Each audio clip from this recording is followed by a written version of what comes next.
Olá, boa noite. Vocês sejam bem-vindos e bem-vindas, né, aqui nesse nosso espaço de debates. A FBNB acolhe, né, com muito carinho, com muita satisfação, para que a gente possa ter aí uma noite bem proveitosa.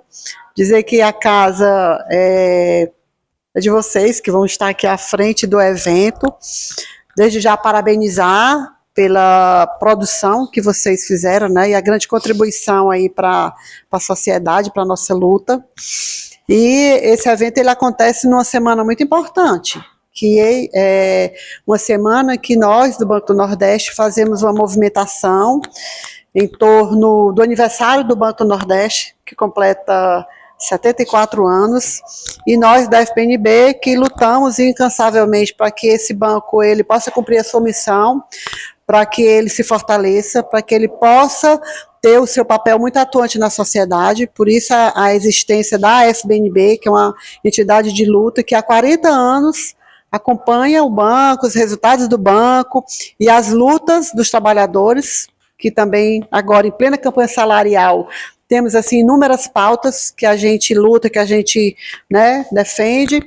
Então, estamos aqui mais uma vez e agradecer pela presença de todos vocês, fiquem à vontade, e o nosso intuito é esse, é promover o debate e, né, nesse espírito de organização, de sonhos que a gente tem, de contribuir para melhor, né, qualidade de vida para todo mundo. Com certeza o que vai ser discutido aqui, o que vai ser apresentado tem tudo a ver com aquilo que a gente acredita, né? Então,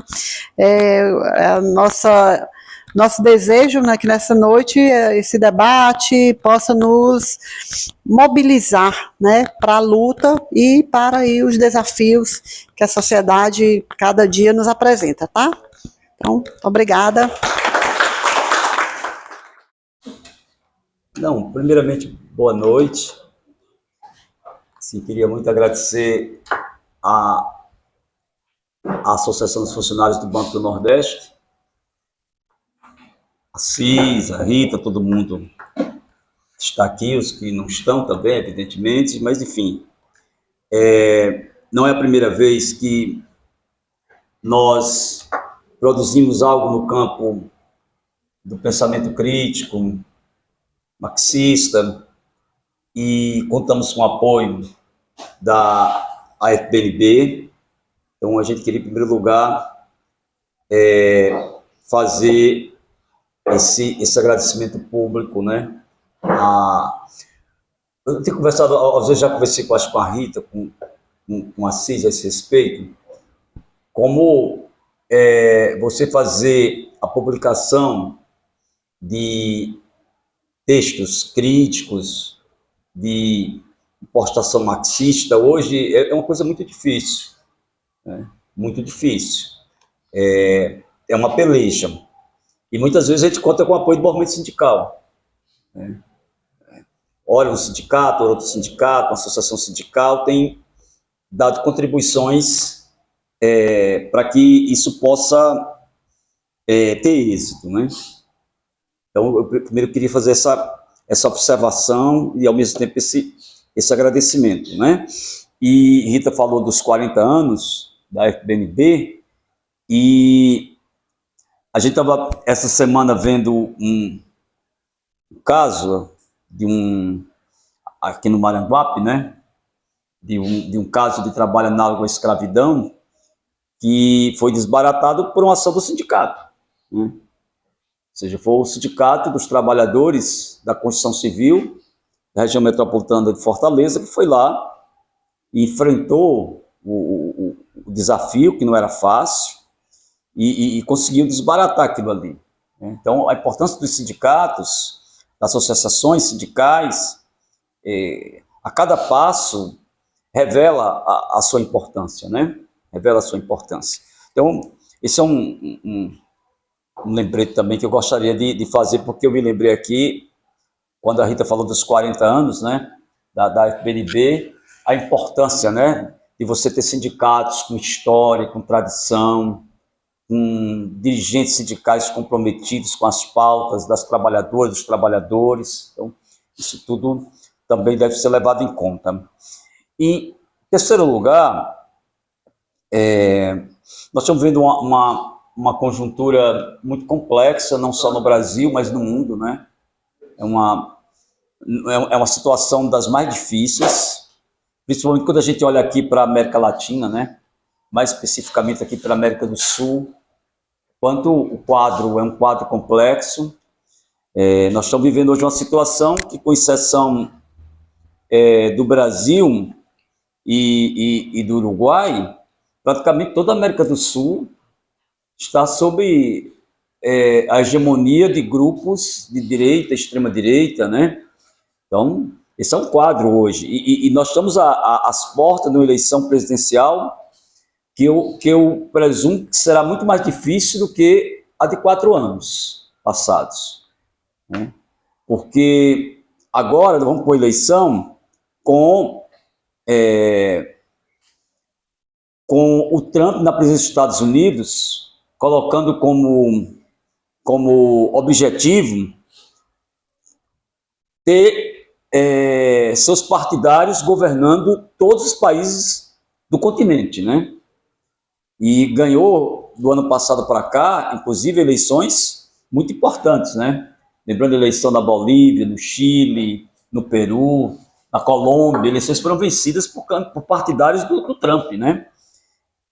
E nós estamos aqui às portas de uma eleição que a gente já viu, por exemplo, essa semana mesmo, começamos a semana com os produtos brasileiros sendo taxados em 25% pelo governo norte-americano. E agora mais 12,5%, né, nessa quinta-feira última, ontem, né, mais precisamente. Então, esse é o quadro que nós estamos vivendo. Então, num quadro como esse, eu acho que a gente tem uma nitidez teórica sobre o sistema em que nós vivemos, né, sobre a sociedade em que nós vivemos, isso, a nosso ver, tem uma importância, né? Niri está aqui com um livro, né? Ideologia e violência como formas sociais do capital e o seu impacto na educação. Nós estamos pegando duas coisas aparentemente opostas do capitalismo, né? A violência, né, e a ideologia. Porque a gente olha assim, violência e ideologia como duas coisas assim, bem diferentes, bem opostas, e na verdade elas convergem para o domínio do capital. Assim, não existe domínio do capital sem violência e sem ideologia, né? Às vezes, eu não sei, depois até a Rita, a Cisco, os companheiros da FPNB pode falar, né? Mas, por exemplo, é difícil você não ter uma categoria em que na base você não tenha trabalhadores que, por exemplo, diz assim, é bom privatizar os bancos públicos, né? Provavelmente deve ter trabalhadores na base dos bancários que sustentem que é bom que o sistema bancário seja todo ele privatizado, né? Quando você tem uma greve, nem sempre você consegue que 100% da base termina aderindo à greve. Às vezes você faz uma greve, você tem 50 trabalhadores, 40 vão para a greve e 10 furam a greve, né? Tem esse tipo de situação. E ainda diz assim, que greve não leva para lugar nenhum, né? Tem muita gente que fala, não, mas greve não leva para lugar nenhum, eu sou contra a greve, né? Então, sem ideologia e sem violência, o capital não domina. Não domina, né? Se a gente pegar, por exemplo, a formação do capitalismo, desde a formação do capitalismo, desde a acumulação primitiva de capital, lá no início, a formação do capitalismo tem violência. Se você pegar a formação do capitalismo, na velha Inglaterra, uma das bases da formação do capitalismo foi o quê? Foi a expropriação dos camponeses. Foi a expropriação dos camponeses. Foi você separar os camponeses dos seus instrumentos de trabalho e expulsando os camponeses da terra e criando as bases para a formação da moderna classe trabalhadora. Então, desde o início, você tem violência na formação do capitalismo. Só que, interessante, você não tem uma violência só. Por exemplo, nesse livro aqui, a Neri está falando da ideologia. o impacto dela na educação, né? Sobretudo com essa história da escola sem partido. Então, a Neri trabalha nesse horizonte. Eu trabalho no horizonte da violência como um instrumento do domínio do capital. Só que muita gente acha assim, que violência é assim, tem uma greve, a polícia vai lá e bate no trabalhador. Violência. É verdade, é violência. Mas essa é uma violência excepcional. Você não tem a polícia batendo no trabalhador todo dia na porta de uma fábrica, né? Você não tem a polícia batendo nos bancários toda semana, todo dia na porta dos bancos. Não é assim. Essa é uma violência extraordinária. É quando o Estado atua a favor dos patrões, a favor do capital. Eu não estou falando dessa violência aqui. Eu estou falando de uma violência que ela é muitas vezes silenciosa, mas ela é cotidiana, ela é permanente. Você pega, por exemplo, a jornada de trabalho. Ela é ou não é uma forma de violência a serviço do capital? Mas ela é legal. O que é que a Constituição diz? Que a jornada de trabalho é de 44 horas. Então, os patrões estão dentro da legalidade. Mas se tu imagina a violência que é uma pessoa trabalhar numa farmácia, domingo, segunda, terça, quarta, quinta, sexta, e folga no sábado. Trabalhou 6 dias, folgou 1. Aí domingo, dia seguinte, ele acorda e vai trabalhar. Porque ele vai ter que trabalhar mais 6 dias para folgar mais 1, depois mais 6 dias, a famosa escala 6 por 1. Isso é uma violência, mas ela é legalizada, essa violência. Está lá, a Constituição diz que a jornada de trabalho é 44 horas, o patrão está cumprindo a lei. Ela é legal, está na Constituição do país, 44 horas. Então, você põe, por exemplo, olha, imagina o que é que mudou no sistema de maquinário, no capitalismo, do século XIX para cá. Imagina quanta coisa mudou. Mas a exploração do capital sobre o trabalho permanece tão cruel como era no século XIX. Você vê esse capitalismo aí que a gente chama de capitalismo de plataforma, né? Com esses trabalhadores aí trabalhando em cima de uma moto, de uma bicicleta. Você quer violência maior do que essa? O cara, às vezes, não tem nem hora para terminar. Ele tem hora para começar, mas não tem hora para terminar. Mas, não. O capital é normal. O cara está lutando para a sobrevivência dele. É normal, é assim mesmo. Está trabalhando, está recebendo, está garantindo a manutenção da família dele. Ou seja, tudo é apresentado como uma coisa normal, legal, né? E é assim que funciona. Ou seja, o capitalismo em 200 anos mudou muito, muito. Mas a situação de vida da classe trabalhadora permanece praticamente a mesma. Olha, nós estamos voltando, olha, no século XIX a gente lutava, a nossa classe lutava, porque trabalhava o quê? 14 horas por dia, né? E lutava pela jornada de 8 horas. E foram décadas e décadas lutando pela jornada de 8 horas. Hoje você tem um trabalhador que sai de casa às vezes 8 horas da manhã e ele volta às 10 da noite, né, em cima de uma moto. Ou seja, a jornada de trabalho dele é o quê? Não é de 8 horas. Pode ser de 10, de 12, de 14, mas de 8 horas, essa jornada não é de 8 horas. E o número de trabalhadores, de entregadores hoje no Brasil e no mundo é imenso, né? É gente que não tem hora para terminar a jornada de trabalho. Quem leu, aqui no livro, eu tenho uma seção do texto que eu escrevi junto com o professor Frederico Costa, que eu falo da jornada de trabalho. Como era a jornada de trabalho, por exemplo, no tempo do Marx, quando ele escreveu o Capital, né?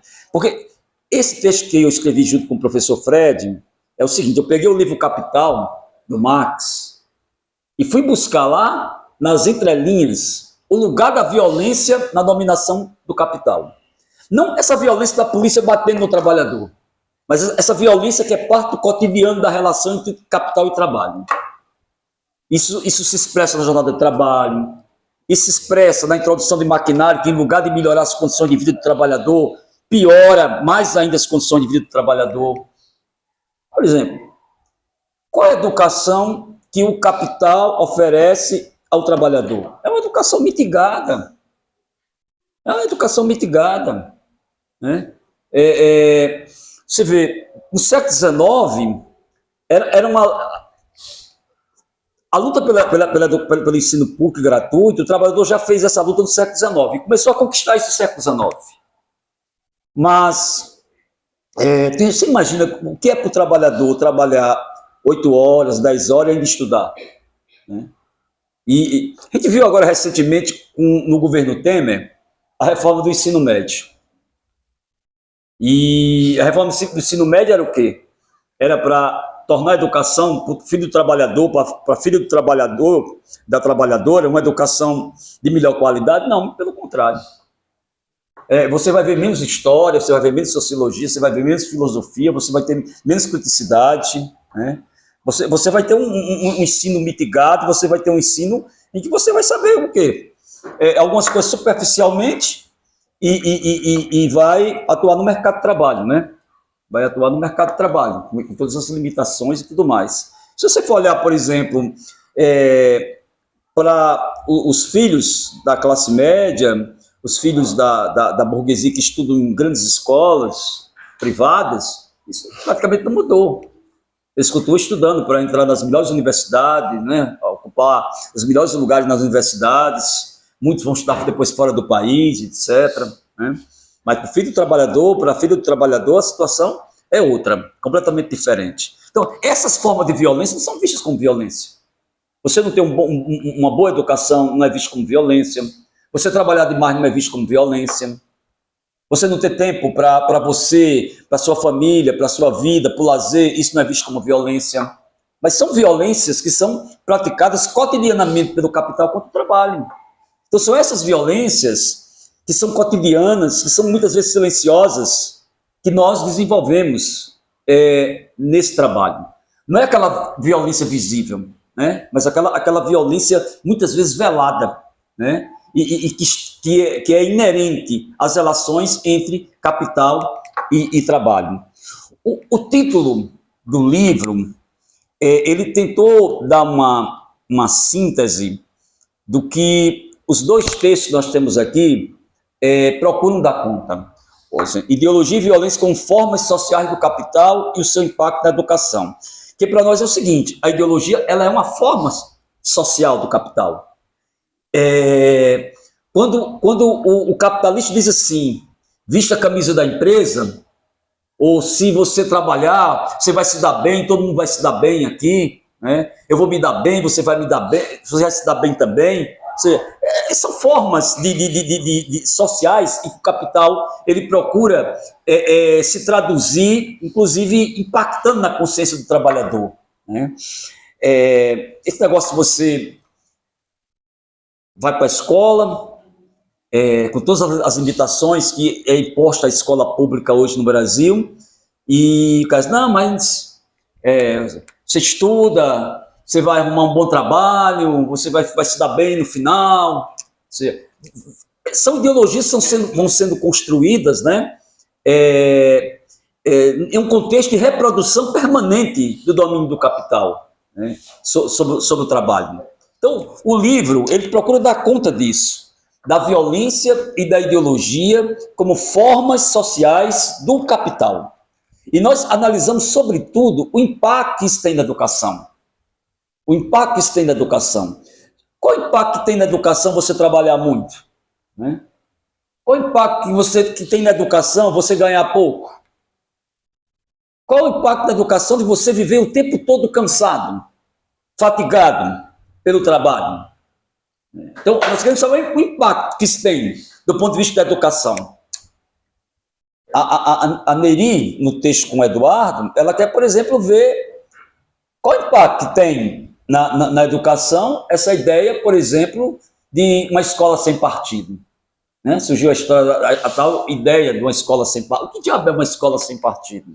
Qual o impacto que isso tem do ponto de vista da educação real da população trabalhadora?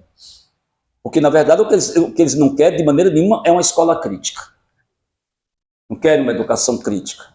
Não querem uma educação pensada em uma perspectiva de emancipação humana, de emancipação social. E os dois textos que estão nesse livro, eles apontam não só a uma crítica à violência e à ideologia como formas sociais do capital, e o impacto que isso tem na educação, mas também apontando que tipo de educação a gente precisa. Uma educação crítica, uma educação que aponte uma perspectiva de emancipação social, de emancipação dos trabalhadores, do povo. É um pouco isso que a gente procura trazer no livro. Enfim, o mais, eu acho que vale a pena fazer uma leitura, né? Tentar fazer uma ponte entre o que nós estamos apresentando e o que a realidade reclama. Reclama das organizações de esquerda, dos sindicatos, do movimento estudantil, do movimento popular, do movimento de mulheres, do movimento que luta por educação pública de qualidade no Brasil. Então, a gente traz aqui essa contribuição. Tem uma coisa que eu queria concluir com isso, que a natureza desse estudo não é que nós estamos trazendo uma coisa que é totalmente inédita, mas é uma coisa que ainda tem se estudado pouco no Brasil. E que eu acho que exige o quê? Mais pesquisa, mais estudo. Nós não estamos propondo que, nós estamos aqui oferecendo um resultado final de uma pesquisa que não precisa mais de complementações, de novas... Não. Há necessidade de novas investigações, de novos estudos, para que a gente possa avançar nesse debate das relações entre capital e trabalho, das relações entre ideologia e domínio do capital sobre o trabalho, sobre as relações entre capital, violência e o domínio do capital sobre o trabalho. A gente precisa de mais estudos nessa direção. A gente espera que, de uma maneira modesta, a gente tenha apresentado aqui uma contribuição a esse debate. E sempre uma perspectiva de emancipação da classe trabalhadora. O Marx e o Engels colocam lá no Manifesto Comunista que a emancipação dos trabalhadores será obra dos próprios trabalhadores, né? E nós acreditamos nisso. Agora, nós achamos que sem teoria revolucionária também não há movimento revolucionário. É preciso que haja também teoria revolucionária. O movimento revolucionário se alimenta de uma teoria revolucionária. E aqui nós estamos oferecendo um pouco de teoria marxista para analisar aspectos da realidade mais gerais, mas também aspectos mais concretos, mais objetivos, mais próximos, inclusive, da nossa realidade.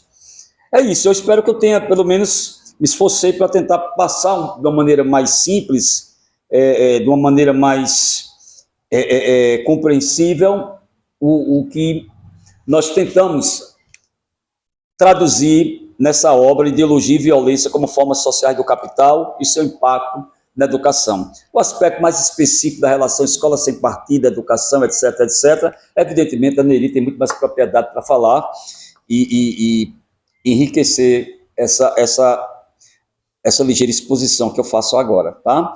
E agradecer às pessoas que se deslocaram até aqui e novamente agradecer a oportunidade que a FBNB nos deu de pegar essa investigação que a gente tinha na gaveta e lançar ela para o conhecimento das organizações da classe trabalhadora. Muito obrigado, Rita, Cis e todos os demais camaradas da FBNB. Eu posso só dizer que depois das palavras do professor terminamos aqui? Gente, boa noite. Primeiro também agradecer muitíssimo esse apoio da FBNB. No início a gente tinha dúvidas se encontraríamos apoio suficiente para esse desafio, né? A extrema-direita, os conservadores, eles costumam dizer que as universidades estão cheias de esquerdistas, né? Universidade, tudo lugar de gente de esquerda, marxistas, e essa não é a verdade, nem no Ceará e em nenhum estado do nosso país. A universidade, assim como todas as instituições, ainda refletem muito a ideologia dominante, né? Evidentemente que a universidade a gente busca, assim como dentro da escola, aquela luta permanente para ser espaço de resistência, espaço de novas elaborações que contribua com esse projeto a serviço da classe trabalhadora, né? Então nós tínhamos dúvidas, mas quando procuramos a FBNB, o professor disse, não, vamos procurar a FBNB porque já procurei antes, foram extremamente atenciosos, foi possível, vamos ver, né? E saiu esse livro muito bonito, bonito mesmo, eu acho assim, não só pelo conteúdo, mas é simples, mas é um projeto que ele é o primeiro passo. Na verdade, a gente tem como objetivo dar continuidade, porque como falou o professor, vejam, eu particularmente, o meu texto aqui é parte da minha tese de doutorado. Não é a tese completa, é uma parte da tese. E há 4 anos atrás, quando eu comecei, no meu mestrado, eu estudei os sindicatos. Em particular, a prática política pedagógica dos sindicatos na era dos governos Lula, os 2 primeiros governos Lula. Então, no mestrado, eu fiz essa investigação.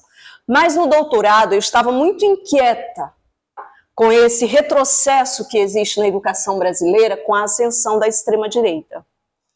Acredito que poucas vezes, ao longo do século XX, nós tivemos momentos onde o professor é tão desqualificado, é tão perseguido, essa violência da qual falava o professor, né? Há hoje uma perseguição, há hoje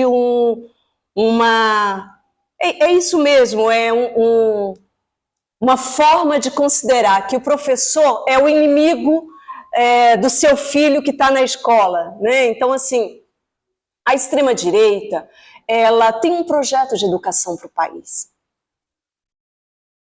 Só que ela disfarça esse projeto ideologicamente, dizendo que, na verdade, ela busca um projeto de neutralidade.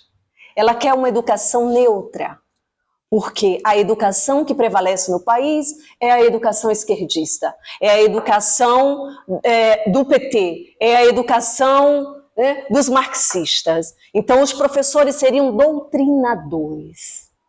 E essa inquietação, no sentido de buscar aprofundar esse estudo, onde surge isso? Qual a relação disso com a dinâmica da luta de classes que possibilitou a ascensão da extrema-direita em nosso país, né? Qual o lugar desse projeto, desse discurso, no Ministério da Educação do governo Bolsonaro, durante o governo Bolsonaro? E mais, como está esse projeto hoje na Câmara Federal?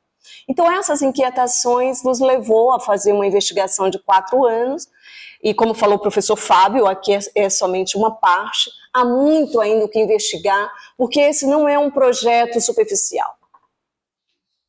A extrema-direita, aliada à igreja neopentecostal, aliada a esses setores mais conservadores, aliada a essa ideologia, porque assim, a nossa população, ela é muito religiosa, certo? Muito religiosa. Então, esses conservadores, essa extrema-direita, esses bolsonaristas, eles souberam se aproveitar, se utilizar disso para sedimentar o seu projeto de educação. Bom, então, isso nos levou a investigar essa temática, o Escola Sem Partido. Mas esse tema também já foi estudado por outros. Eu queria estudá-lo do ponto de vista da ideologia. Qual é a relação, não é nem qual é a relação, mas como que o marxismo, Karl Marx e os seus principais continuadores, digamos assim, ao longo do século XX, eles estão atuais no sentido de responder, nos ajudar a investigar um tema como esse, ou é algo ultrapassado? Um dos autores que utilizo, o Itzvan Mészáros, o Mészáros diz que uma das coisas que a burguesia mundial conseguiu fazer no auge do neoliberalismo foi convencer setores importantes da esquerda de que a ideologia era coisa do passado. Prevalecia a tese do fim da ideologia. A luta de classes não é mais o centro, não é mais o que move a dinâmica da sociedade civil. Portanto, há o fim da ideologia. Tomando isso como ponto de partida, é assim mesmo? Será que é isso que muitos marxistas, inclusive bons marxistas, abraçaram essa tese? Então, a nossa inquietação do ponto de vista de trazer qual de fato foram as elaborações de Marx sobre o tema da ideologia.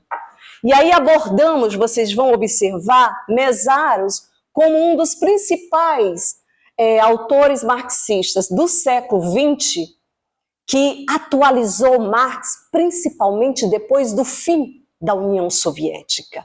Então, enquanto muitos olharam para aquela experiência derrotada na União Soviética, né? Olharam para aquilo ali como o fim de qualquer possibilidade de alternativa por fora do capitalismo, olharam para aquilo como fim da história.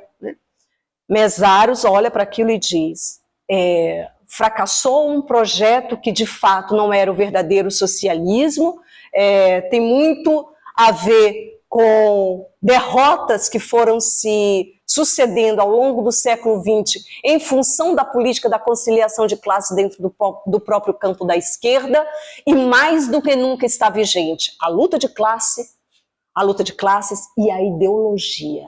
A tese do fim da ideologia não se sustenta na realidade, porque inclusive pós-neoliberalismo, crise do neoliberalismo e ascensão da extrema-direita como um setor que disputa econômico, político e ideologicamente essa crise do neoliberalismo, a ideologia tem sido um ponto central de disputa. E isso confirma não apenas o erro da tese do fim da ideologia, mas confirma fundamentalmente que Marx, os marxistas, a forma como eles olharam para a ideologia como um dos elementos centrais que a classe dominante utiliza para dominar, para perpetuar sua dominação, para ocultar aquela alienação, aquele estranhamento que o trabalhador tem no seu processo de produção e, consequentemente, nas relações sociais da sociedade de um modo geral. O marxismo como uma ferramenta atual e correta para fazer essa leitura foi o que nós resgatamos para ler o Escola Sem Partido. Então, apresentamos aqui uma primeira avaliação de como que esse projeto é um projeto de educação que retrocede quase um século. O que o Brasil acumulou ao longo do século XX de educação progressiva, digamos assim, progressista, né? Uma educação que nós temos um Paulo Freire, nós temos um Anísio Teixeira lá nas primeiras décadas, depois nós temos um Paulo Freire, depois nós temos um Saviani, nós temos tantas elaborações importantes no campo da educação, educação para a emancipação, né? Uma educação que possa romper com a sociedade que está aí, certo? E a extrema-direita vem, joga tudo isso na lata do lixo, olha para a família brasileira, para o pai e para a mãe daquele aluno que está na escola pública, para aquele aluno que está na universidade e diz: o problema da educação é que hoje esses professores querem doutrinar nossas crianças. Por quê? Porque querem debater o tema da violência de gênero dentro das escolas, querem debater o tema da questão de uma educação emancipadora dentro da escola, querem doutrinar nossos estudantes com ideias críticas, ideias da esquerda, querem transformar os nossos filhos em gays e lésbicas. Esse é o discurso. E esse discurso que oculta a verdadeira ideologia, qual é a ideologia? Passar um projeto de educação no país que seja a partir da ideia ou dos valores religiosos da família. Para resumir e não estender muito a conversa, esse projeto de Escola Sem Partido, ele emerge com muita força a partir de 2014, quando os dois filhos de Jair Messias Bolsonaro apresentaram no Rio de Janeiro projetos de educação na Câmara e na Assembleia Legislativa do Rio de Janeiro alterando a legislação educacional. Depois, vários outros projetos foram apresentados por esses setores, o que hoje é PL, né? Antes era PSL, todos esses setores conservadores apresentaram vários projetos na Câmara Federal, alterando a LDB, buscando colocar na LDB que o conteúdo ministrado nas escolas e nas universidades não pode se confrontar com os valores religiosos da família brasileira. Percebem o que é isso? Ao passo que eles buscam desconstruir a ciência, né? Com todas essas teorias, a Terra é plana, tudo isso que a gente vivenciou com muita força na época da Covid, né? Não é casual. Não é coisa de gente que não sabe o que está falando. É consciente e tem um projeto. Desconstruir a ciência para que os conteúdos ministrados nas universidades e nas escolas tenham prevalência dos valores religiosos. Então, há um projeto de lei hoje, e termino com isso, e nós chegamos a analisar detalhadamente esse projeto de lei, que inclusive tramita na Câmara Federal, que altera a LDB, onde responsabiliza através de multas ou até mesmo 2 anos de detenção professores ou professoras que possam atuar em sala de aula por fora dessa diretriz. Qual diretriz, professora Neri? A diretriz de que o conteúdo ensinado não pode ser aquele planejado pelos professores na escola.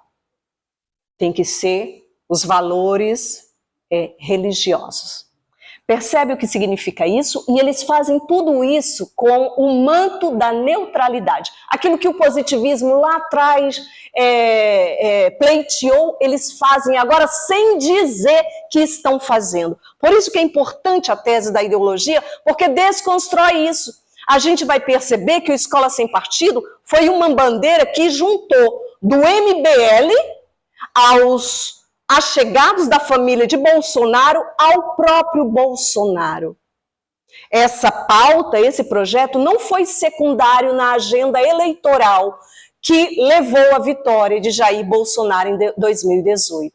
Há importantes historiadores que nós resgatamos aqui que afirmam que esse foi um ponto central no programa de Bolsonaro, porque conseguiu empalmar um sentimento na família brasileira, unindo esse tema da religiosidade, né? Esse tema, essas bandeiras mais conservadoras, essas pautas conservadoras, com o tema de que o professor não dá a verdadeira liberdade ao estudante, ele é um doutrinador, ele quer impor as coisas. Então houve aí uma fusão que possibilitou mover multidões, e principalmente os jovens, com um celular em sala de aula, intimidando o professor no conteúdo que ele vai ministrar.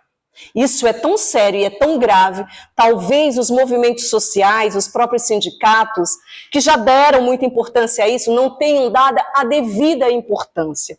Quando a gente, e vou encerrando com isso, quando a gente percebe uma notícia, como uma notícia recente que saiu aqui no Ceará, de um vereador bolsonarista que acionou a polícia, aqui pertinho de nós, invadiu a escola, porque uma professora estava fazendo uma contação de história, era crianças, a professora estava fazendo uma contação de histórias sobre o tema dos afrodescendentes, ou seja, a relação da formação do povo brasileiro com os africanos, a participação do povo negro na formação do povo brasileiro, mas fazendo isso de forma, contando uma história.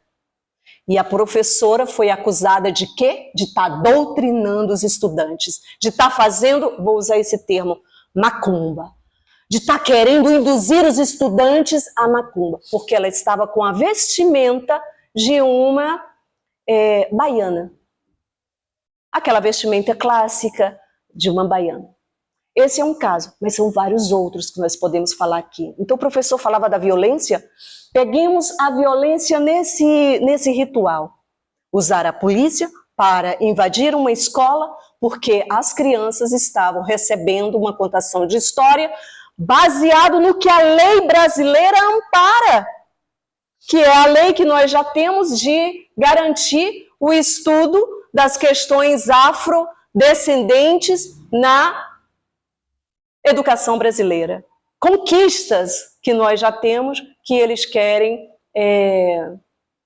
derrotar, né? E vários outros casos que a gente pode mencionar aqui. Então a realidade brasileira hoje é que os professores passam por situações terríveis. Nós somos, a qualquer momento, um estudante, às vezes estudante armado dentro da universidade, estudante com celular, né, gravando o que você fala. Ah, porque fez uma crítica ao neofascismo. Ah, então já está querendo doutrinar e dizer que Hitler foi uma experiência ruim. Por que não mostra os dois lados para os estudantes? Então é toda uma farsa para impor um projeto que, na verdade, é um projeto conservador, reacionário para a educação brasileira. Nós iniciamos a pesquisa, agradecemos mais uma vez o papel da FBNB em nos possibilitar trazer isso à tona, para que professores, né, universitários, estudantes possam ter acesso a isso, mas nós precisamos dar continuidade a essa pesquisa, porque esse é o grande tema na educação brasileira hoje. O que prevalecerá? Uma educação cada vez mais crítica para um projeto emancipador da classe trabalhadora e dos setores populares, ou uma educação conservadora, ditada e pautada pelos temas religiosos do que eles chamam família brasileira, né? Então, não é um projeto secundário para a extrema-direita, não vamos conseguir derrotar esse projeto que eles têm para a educação apenas derrotando escola sem partido. É preciso derrotar a extrema-direita no Brasil para derrotar essa ideologia que eles propagam disfarçada de neutralidade. Por isso, consideramos que esse pequeno texto, essa pequena contribuição, ela pode ser extremamente valorosa para impulsionar ainda mais a militância, os sindicalistas, os ativistas de um modo geral, os estudiosos, para se fortalecerem do ponto de vista teórico, do ponto de vista ideológico, para esse combate. Seja agora em outubro, reelegendo Lula mais uma vez, ou seja, na luta diária, né, em defesa disso. É isso, gente, já me estendi demais, fico por aqui. A exposição do professor Paulo e do professor Eli, estou vendo aqui que a obra não é somente palavra, não é somente escrito, não é somente passeio dos escritos ou de alguém disse. Ela é uma provocação importante, né, para a nossa posição, nosso funcionamento diante dessa realidade. Eu, ouvindo agora aqui, eu fiz um passeio na de vocês, tá? De certa forma, a gente não tem muitos anos não, mas tem um tempo de vivência, de carreira, né? Então, esses processos que vocês disseram, eu particularmente vivenciei, né? Em discussões internas, partido, corrente política, ideológica, corrente que era clandestina e corrente que exatamente aderiu ao fim da história. Foi tão baixo, né? A gente via ali o setor fundamental do debate político, de superação do capital, do sistema societal, do novo governo, que a gente defende, acabou sucumbindo e somando-se a tese restauracionista. É muito indício também pela professora Lide que isso é um processo um processo que apenas culminou com o caminho sendo feito. Que não era de fato socialismo. Eram os segmentos que estavam ali mormente, ocupando esse espaço, e na realidade não era, então era restauracionando. Restauracionando o capitalismo e facilitou a entrada para o que veio, né? Mas aí, o centro da discussão é a violência, e muito bem colocado pelo professor, principalmente a violência visível, a violência que está intrínseca do sistema, e ela confere de várias formas. Você citou algumas. Para que a violência maior do que a contradição do trabalho da condição que a maioria da classe trabalhadora vive, condições humanas, né? Guetos, lugares sem nenhuma condição de higiene, né? Distante. Aqui é uma contradição, por exemplo, do forma de trabalho. Né? O sujeito trabalha carregando carne, mas não come. Tem uma série de elementos que pode colocar nisso. Mas eu queria aqui trazer também a violência que tem a ver com a gente. Para que um ato mais violento, perdoe-me em pensar diferente, do processo, o Frederico colocou também um pouco disso, que a gente observa somente de um tempo para cá, da mudança do comportamento de dirigentes da classe trabalhadora. Tá? Ao contrário da sequência à discussão, ao diálogo com a sociedade, ao diálogo com as suas bases, enfim, a reflexão para poder pensar esse sistema para superar, faz vender a ideia de que, né, a gente tem que se somar, tem que capitular, tem que se juntar aos vozes, né, para poder fazer algumas migalhas. Isso é violência. Isso é violência. Quando você acaba com esse comportamento, aí ele referiu hoje a pseudo-direitos sindicais, se acaba deseducando a classe trabalhadora, acaba aumentando o ceticismo da base de que ele precisa se organizar e buscar sair de forma coletiva, certo? E esperar que alguns assamuqueiros não façam por ele. Isso é violência. Então eu substituo a base e tiro ela do seu protagonismo. Isso é violência. Isso é uma forma de violência. E, vamos estender muito, até a provocação aí, deixa para você querer apontar nesse caso, a violência dos próprios violentos. Essa questão religiosa, a extrema-direita é um ato violento. Por quê? Eu tenho a visão de que eles, sabedores, dominadores e possuidores do modo operante de fazer isso, eles imputam aos outros o que eles fazem sem fazer.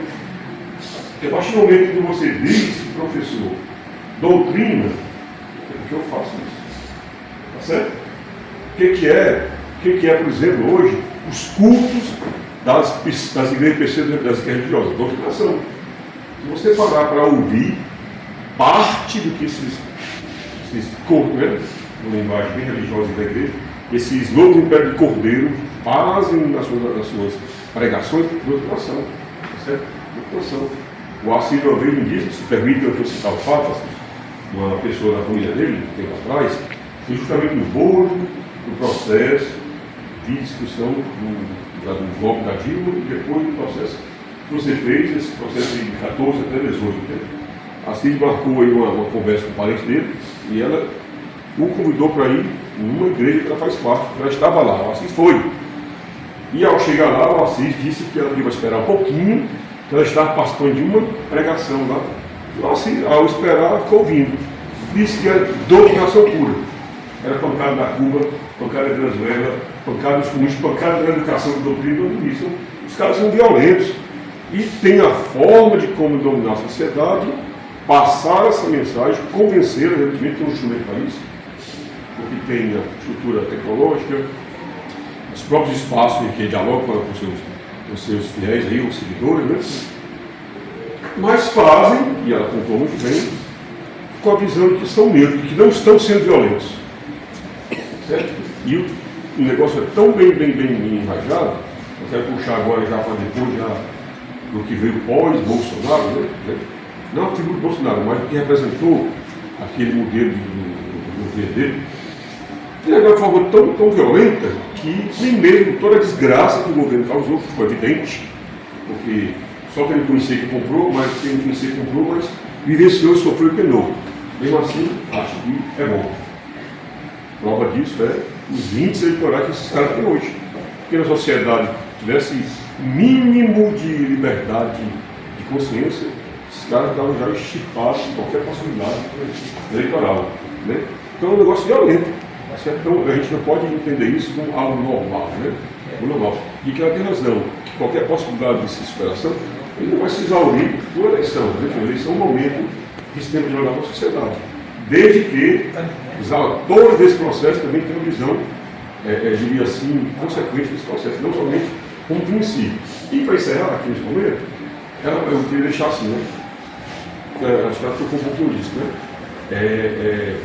Qual é o comportamento também das direções da classe nesse papel? Eu analiso, né? Obviamente que eu não estou aqui ficando fora, eu faço parte da seleção. A gente precisa ter uma função mais autêntica e debater abertamente isso, tá certo? E aí eu falo um pouco também da minha classe, que lamentavelmente a gente tem uma direção hospital que, do contrário de discutir e dialogar com a base para superar a violência, contribui com a violência da deseducação, tá certo? Vamos abertamente que precisa mobilizar, não precisa, e agrega o que a gente resolve, né? E a cada processo, a cada ano, a gente vê a violência aumentando quando você perde direitos, quando você esvazia os fóruns sindicais, quando esvazia os fóruns do trabalhador, porque aumenta o ceticismo e a base não vê mais a alternativa desse formato de organização, a série individual. Eu penso, então, eu penso que, imagino que a obra aí, bem colocada nesses duas abordagens, traz essa reflexão também para a gente, né? O partido do projeto, e a história do partido, que já é um ato de violência, porque as igrejas têm partido, né? As igrejas têm partido, né? Então, cadê quando é o partido? Ou seja, você acaba transmitindo uma culpa, ou uma forma de abordar, do que você é e faz. Os caras fazem isso muito bem. E o parceiro da história, que ele falou aqui, né? Que é a violência, da organização, a mudança do perfil de como se organizar, tá certo? A negação da história, que é um absurdo isso. A gente fez parte desse debate, um mês que estudou com a biblioteca, tá certo? Então isso aí é fundamental. E acaba a classe desagregando e sendo presa fácil, né?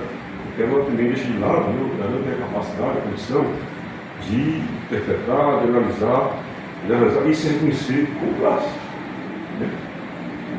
Em si, mesmo para si, né? Para citar aqui, para a categoria. Então, esse que também todo esse conteúdo traz.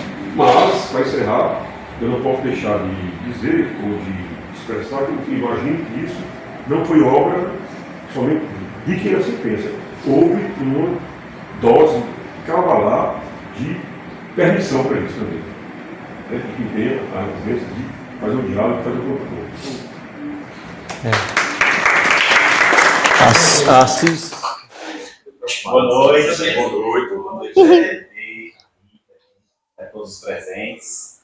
Boa noite, professor Fábio, professora Neri. Eu sou professor do ensino médio há 15 anos. E isso que a Neri narrou, eu vi de perto, acompanhei. Acompanhei os primeiros professores atacados pela extrema-direita e atacados pelo bolsonarismo. Atacados através do movimento Escola Sem Partido, que na verdade tem partido, né? Que é o partido das elites, é o partido que usa toda essa pauta de pânico moral, mas na verdade o que eles querem é justamente derrubar a gente na luta de classe, ou seja, concentrar cada vez mais riqueza. Então, por que eu digo isso? E aí a pergunta que eu coloco aqui, né, qual é o papel da ideologia, por exemplo, no desmonte da educação pública, no desmonte do serviço público? Porque há uma ideologia fortíssima, hoje em dia, na juventude, conquistando parte da classe trabalhadora, através de muito lobby pago, de que o serviço público não presta, não é eficiente. É melhor privatizar. É melhor privatizar os Correios, é melhor privatizar a educação. Não é à toa que os estados onde ganharam os bolsonaristas é onde mais avançou, por exemplo, a terceirização, mas também a privatização da gestão das escolas públicas. Isso pelo Zema, lá em Minas Gerais, isso acontecendo em Goiás, acontecendo em São Paulo, acontecendo em Santa Catarina. Por quê? Porque por trás dessa disputa ideológica, um dos objetivos está presente como um antissistema bolsonarista, mas fazem parte do sistema para aumentar a concentração de riqueza e derrubar a resistência da classe trabalhadora. Por que eu estou dizendo isso e vou terminar? Porque um dos efeitos do movimento Escola Sem Partido, que é, na verdade, lei da mordaça, escola com mordaça, por isso que na época, em 2016, nós criamos o movimento, ajudei a criar o movimento Escola Sem Mordaça. Um dos objetivos era silenciar os sindicalistas, os lutadores, quebrar a resistência, o tsunami da educação que surgiu na época. Por quê? Porque aquele professor que era atacado, um efeito manada nas redes sociais, certo? Na comunidade, pelos bolsonaristas, pelo Endireita Fortaleza, Endireita Ceará, ele não voltava a trabalhar. Ele era quebrado psicologicamente, sabe? Então isso é um dos efeitos. Não se enganem, o bolsonarismo, ele é uma ideologia de destruição das forças da classe trabalhadora, das organizações da classe trabalhadora, dos sindicatos, das associações, do movimento estudantil, tá? Por isso, este ano nós temos um grande desafio, que é derrotar a extrema-direita nas urnas, mas também nas ruas. Ou seja, organizar nossa classe trabalhadora para que ela possa resistir à extrema-direita que cresce no mundo todo. Essa é a tarefa, porque ao redor do Brasil nós tivemos duas grandes derrotas. Tivemos uma derrota no Peru e tivemos uma derrota na Colômbia. E agora nós temos o Trump querendo interferir aqui no Brasil. E por isso que é muito importante a reeleição do presidente Lula, por isso que é muito importante a máxima unidade, por isso que é muito importante a gente ter no Senado pessoas que possam refletir a luta de classe, né? Ter Luiz Lins, por exemplo, como candidato ao Senado. E nós estamos se dispondo a isso, nós estamos dispondo a fazer tudo para que Luiz Lins possa ser a candidata aqui no Ceará.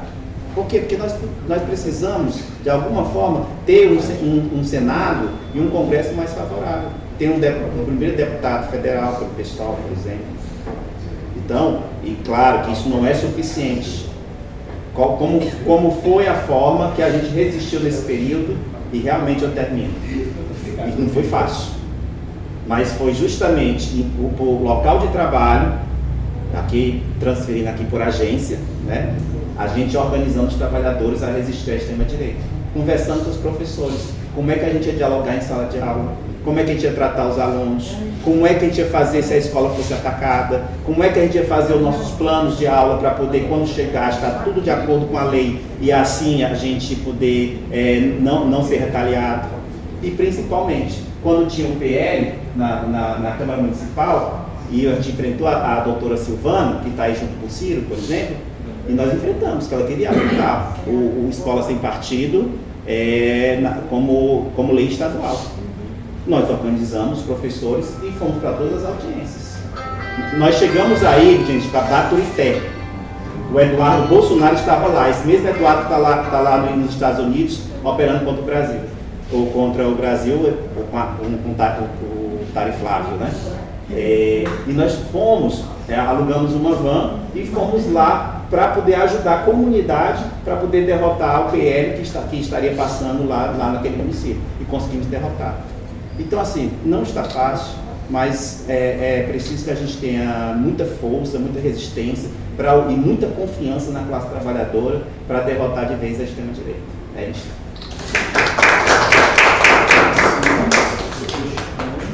Permissão do Assis, só um ênfase assim, Boa noite. Muito bom, as aulas. Parabéns aí pelo poder de síntese, né, da obra. Eu acho que a gente ganha muito, né? Apesar de eu pelo menos achar que nós estamos aqui com uma quantidade. A gente gostaria que tivesse a casa bem cheia, né? Mas quem não vê, perdeu. Eu acho que é assim mesmo, acho que a gente tem que ir fazendo, né? E daqui a gente vê muitos ensinamentos aí, né? A questão da luta de classe, né? Que ela tem que continuar, a questão da ideologia, né? A questão da neutralidade que não existe, né? A questão de que a gente tem que se organizar e de que tem que estar atento para lutar e acompanhar, né? Então e a questão da violência, aí eu trazendo um pouquinho para os bancários, né? A gente tem várias violências. E para os bancários e para os trabalhadores. Uma das violências que eu sempre falo, estava até conversando com o Dorival Luiz sobre isso. A questão do trabalho. O trabalho, a empresa emprega a pessoa. Mas a empresa não era para ter o poder de demitir a pessoa na hora que quer. Isso é uma violência. Porque o trabalhador ele fica assustado o tempo todo. Será que amanhã eu não vou ser demitido? Isso é um tormento. Isso é mais do que uma violência, é uma tortura. Você viver num ambiente de trabalho, como nós que o pessoal trabalha no público, né, no curso tal, tem até uma estabilidade a mais. Mas o setor privado em si é um verdadeiro tormento, eles botam quem quer, depende da casa, depende da cor, depende da idade, né? Uma série de coisas que não era para existir, tá certo? Era para ter uma luta sindical da sociedade, para a gente lutar para que, você tem sem emprego, tudo bem, tem sem emprego, agora você não vai botar em quem você quer não. A regra é essa aqui para todo mundo e não pode estar demitindo não. A gente está combatendo as violências, só que nós não conseguimos chegar nesse nível de organização, Jair, para fazer essas lutas. A luta, por exemplo, pela previdência, pela aposentadoria digna, né, social, entendeu? É uma luta também que não tem aquele respaldo, né? E você termina sendo também fruto da violência. Você não pode pensar em se aposentar, porque quando você se aposentar, a sua vida vai piorar muito mais, você vai adoecer, você não vai ter mais dinheiro nem para comprar os remédios. Nós vivemos essa violência, os bancários do BNB vivem essa violência. Né? Não tem como se aposentar, vai ficar com 30% do salário e vai estar frito. Olha, aí eu faço muito com 2 horas. Olha, o negócio de 2 horas tem que ficar aqui, não tem que ir não. Entendeu? Não quer dizer uma violência, não vale violência. No banco, as metas. O que é as metas? Uma violência. Entendeu? Acabou com a doença ali. A PLR, participação nos lucros, é uma violência. Está lá na Constituição, mas não deixa de ser uma violência. Né? Porque a PLR, ela traduz que você vai ter que se matar de trabalhar, vai ter que lutar contra o seu coleguinha para você ter uma função, para você ganhar mais, para você ter mais PLR. E o sindicato agora não luta mais por plano de cargo. O sindicato agora luta por quê? Por PLR. A grande bandeira nossa, né, dessa campanha salarial, a questão da PLR. Uma questão rebaixada do nosso ponto de vista, de quem quer estabilidade, de quem precisa ter mais segurança para exercer a sua tarefa de proteger os recursos públicos. Então, são várias violências que existem e que é importante a gente refletir sobre essas questões para a gente se posicionar, né? Porque aqui no banco a gente tem uns sindicalistas defendendo PLR. Aí tem pancada em cima, que lembrando a PLR. Aí é tudo rico pra cima, você é doido, né?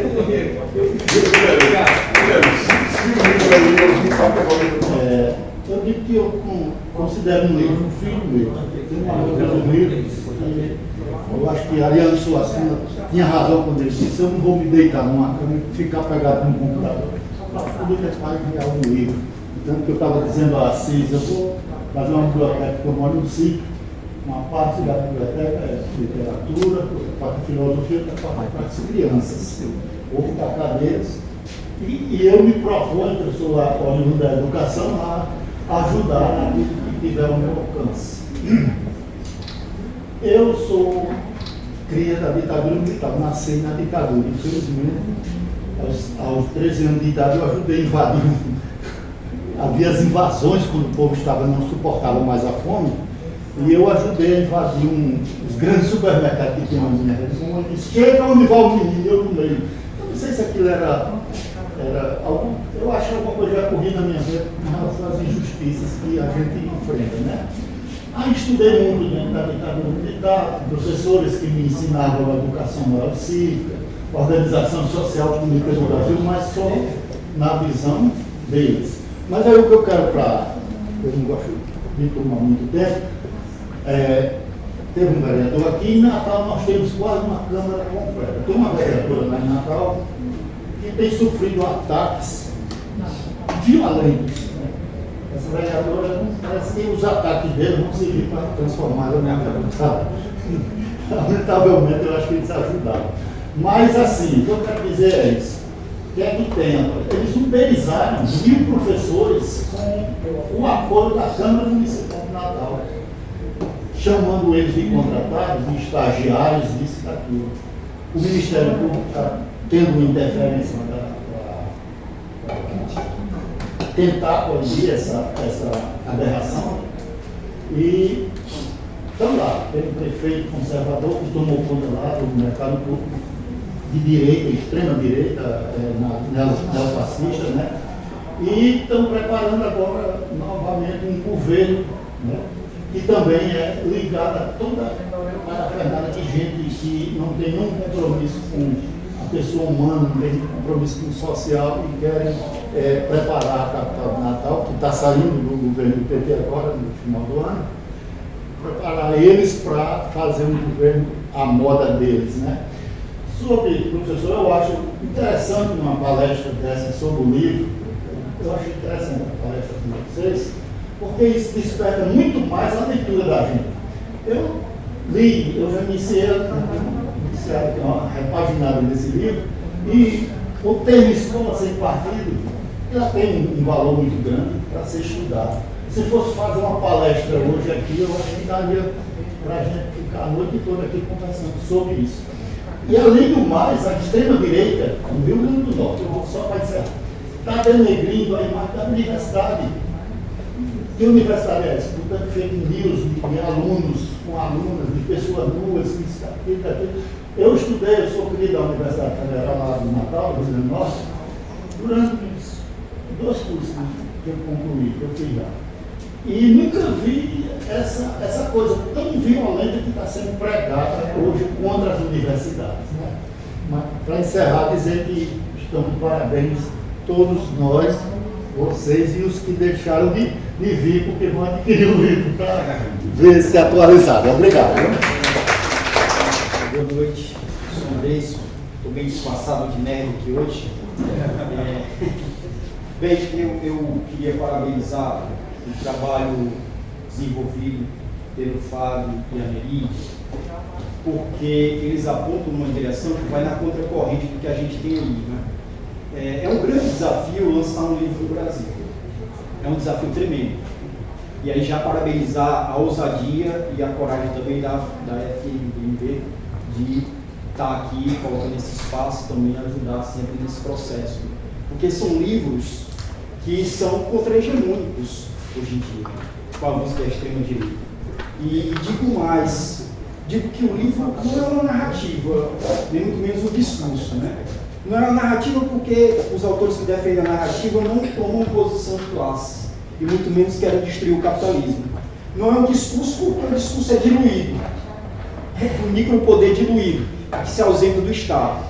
Falo isso para apontar que autores atuais como Pierre Bourdieu e Michel Foucault, Pierre Bourdieu com a ideia de violência simbólica e o Foucault no livro que já é político, já falavam sobre violência, né?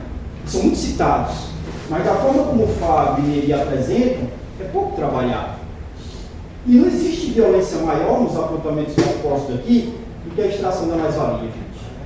E a partir da extração da mais-valia ou do mais-valor, que se conecta com as opressões, com o racismo, com o machismo, com a homofobia, que a gente tem essa propulsão, né, de desigualdade que se dá entre brancos e negros, entre mulheres e homens, entre gays e as pessoas que são heteronormativas. Então, a conexão da mais-valia com as opressões aponta justamente nessa direção. O marxismo ferramental pode fornecer isso para nós. Eu sou professor da rede básica, do mesmo período que o Jair. Eu estudei em 2010. Eu tenho 2 aulas de história de 50 minutos. E desse período que houve o golpe contra o presidente Dilma para cá, eu já vi professores e colegas pedindo socorro a mim, porque tem aluno fazendo saudação nazista em sala. Eu tive alunos que já disseram que os escravos se entregavam aos portugueses. E tudo isso a gente tem que estudar cada vez mais para poder desconstruir, debater, né, politizar esse debate. O Bertolt Brecht dizia uma poesia muito interessante sobre a questão da violência. Né? Ele diz, dos rios, do rio que tudo arrasta, se diz que ele é violento, mas não dizem que são violentos as margens que o comprimem. Quando os trabalhadores se levantam para lutar, né, aí vem a mídia burguesa, esses instrumentais todos, e colocam aquilo ali como uma violência. Mas não apresentam a exploração, a miséria. Eu lembro dos Miseráveis, do livro, quando o Jean Valjean, o personagem principal, ele quebra uma vidraça para pegar um pedaço de pão para alimentar a família. E é preso, vai para as calendas. E ninguém diz que isso é violência, né? Então, quando é a classe trabalhadora, ela é violenta, ela é bárbara, ela é aquilo, isso.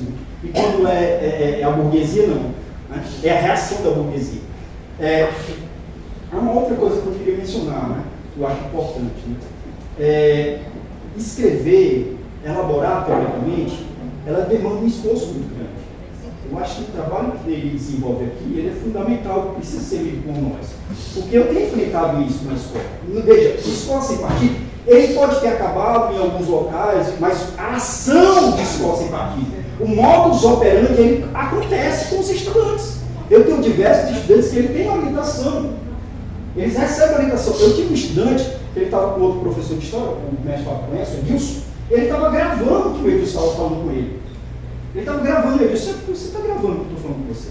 Porque ele ia apresentar para outras pessoas. A gente tem o Herbert, professor de história, o Herbert chegou a relatar que dava aula sobre a Idade Média e falava de alguns casos da Igreja Católica. O aluno levou um advogado da escola. O Herbert parava de falar, e a diretora tremeu. A diretora tremeu. Certo? Então, a gente tem que ler esse material e se preparar para esses contra-ataques que vêm. E também para fazer o debate.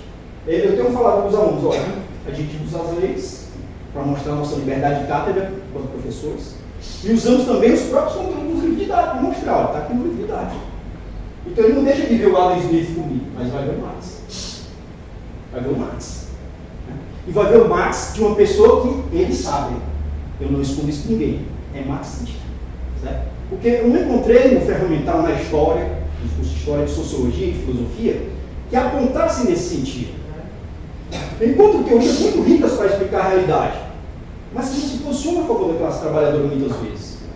Eu encontro teorias muito ricas para explicar a realidade, mas que não dão conta da superação do capitalismo. Então, escrever um livro nessa conjuntura, afirmando o marxismo no Brasil, é um desafio tremendo que foi enfrentado por esses dois companheiros que estão aqui. E sobre temas espinhosos. Que há pouco tempo, quem falava desses temas, estava sendo perseguido aí. E ainda é perseguido. O marxismo nunca foi hegemonia nesses últimos tempos, desde a década de 90 principalmente, que houve a queda dos Estados Operários degenerados no leste europeu, e que houve aí depois o avanço dos Estados Unidos, e que o Francis Fukuyama escreveu Vida da História do Último Homem, que virou um best-seller, o secretário de Defesa norte-americano, e que houve o avanço de teorias pós-estruturalistas ou pós-modernas. O marxismo se tornou hegemonia. Era o fim das metanarrativas. E nenhuma dessas teorias consegue dar conta do que é o capitalismo, a não ser o marxismo. Enfrentar esse desafio. Porque elas negam uma conexão sistêmica com o capital. É uma negação disso. E essas teorias, infelizmente, né, elas não se colaram com a extrema-direita. Porque a extrema-direita não é a positivista, né? A neutralidade, é uma teoria. Mas elas dão suporte. Porque os nossos próprios companheiros, muitas vezes, de universidade, que eu sou professor da UES, escolheram o marxismo como o principal inimigo, e não a extrema-direita. Eu acho isso um absurdo, muitas vezes, Fábio. Eu digo, olha, o combate aqui não é com você, não. Você adora a teoria do Weber. Não tem problema com isso. O combate com a extrema-direita. Eu vou fazer uma unidade contra a extrema-direita agora. É essa a principal luta. Deve ter a universidade, porque eles estão atacando a universidade, como já foi dito no direito. Eles estão atacando as escolas, estão atacando os professores. Mas por quê? Eu me perguntei isso.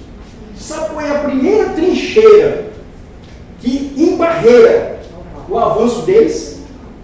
Sou eu, professor Jarins, professor da Espaço da Prefeitura, Natan, que estão lá na escola debatendo as teorias absurdas que eles trazem. E com argumentos, com fundamentação, com ciência. Então, como nós somos essa primeira trincheira de embate, nós somos os principais alvos desse momento.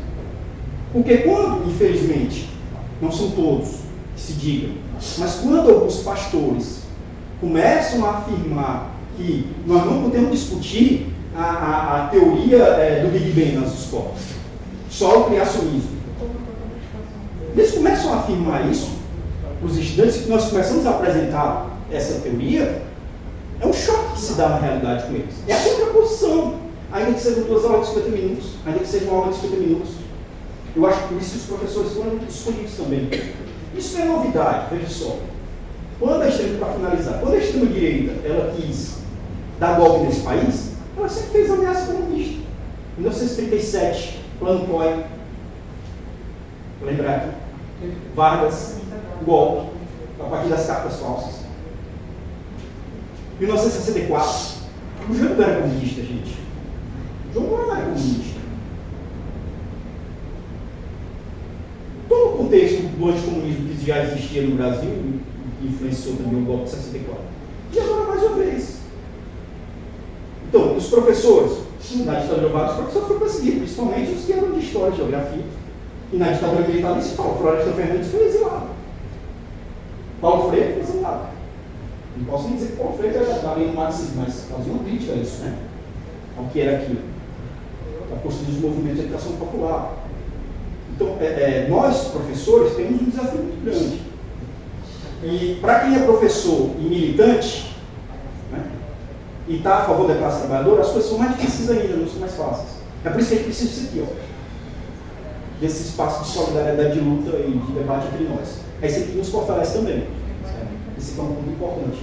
E meus parabéns, camaradas. Parabéns. Estava ouvindo atentamente e estava dizendo ali, essa expressão é muito boa, atenção que acolhe é aquela que cuida também.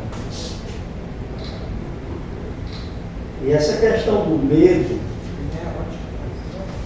a gente pode verbalizar ela, Dorisvaldo, né? Medo de bater a porta. Eu sou poeta e eu sou muito filósofo. Né? De bater em alguém e de bater as metas, né?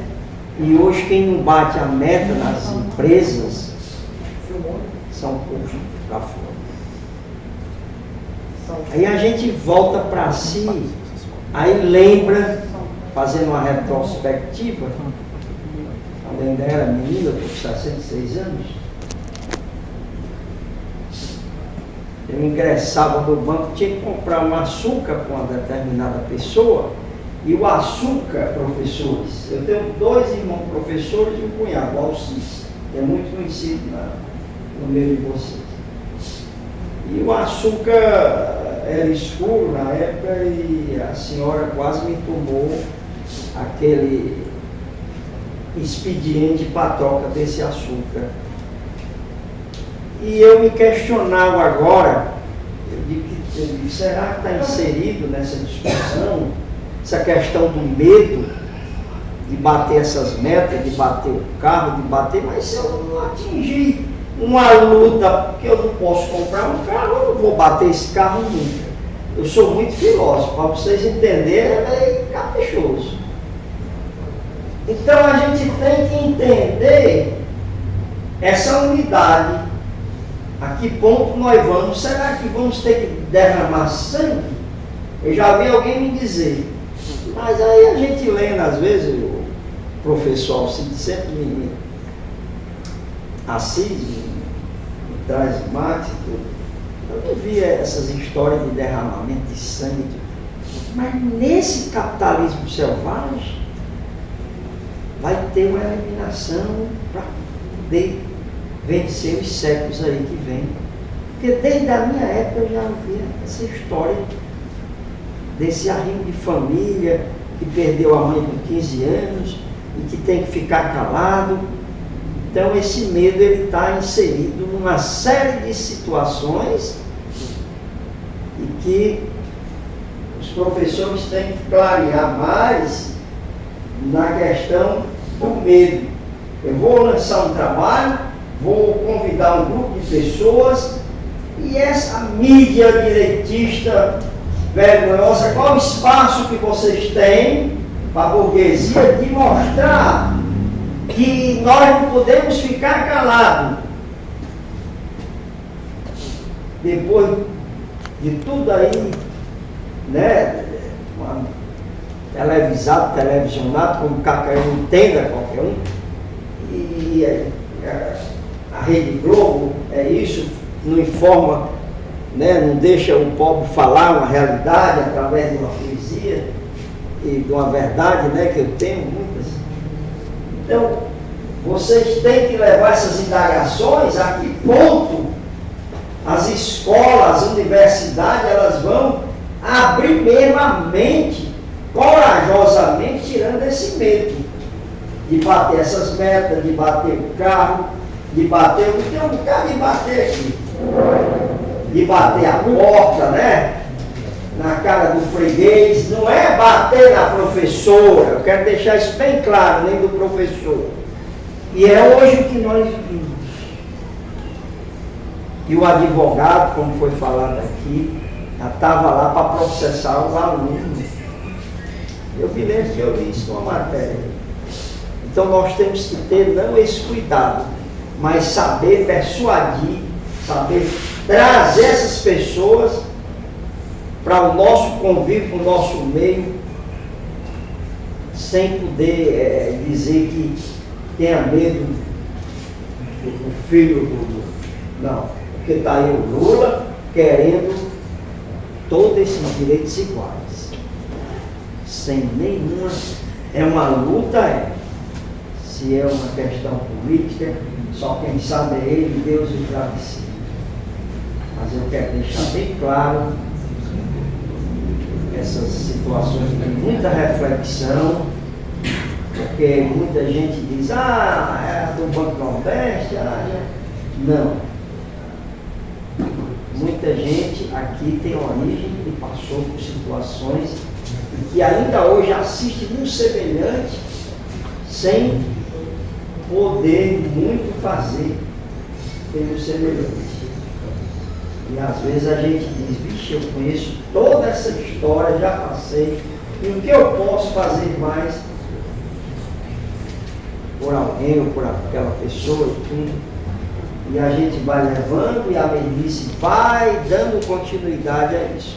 Eu acho que eu não falei difícil, falei bem simples, de uma forma que há um entendimento, né, dentro do sentimento de igualdade de cada um. Muito obrigado. As colocações são muito pertinentes e importantes, né? Do ponto de vista de nos incentivar a seguir essa pesquisa,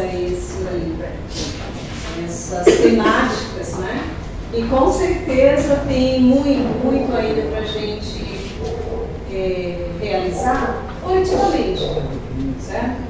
Outra coisa, vejam, quando a gente apresenta essa temática, e o professor Jari trouxe aqui exemplos assim muito, o professor Andrés também, como isso está repercutindo hoje em sala de aula, isso tem desdobramentos concretos, sabe?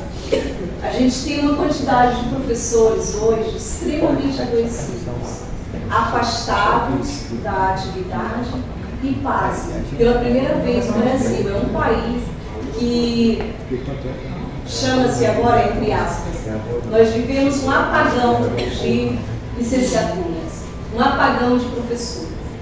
Hoje, você não encontra, eu dou aula na pedagogia, e um dos grandes temores que a gente percebe nessa turma nova, que daqui a pouco vai estar no mercado de trabalho, é como atuar em sala de aula. É fazer especialização para gestão, é não sei o quê, é fugir da sala de aula. E isso não é casual.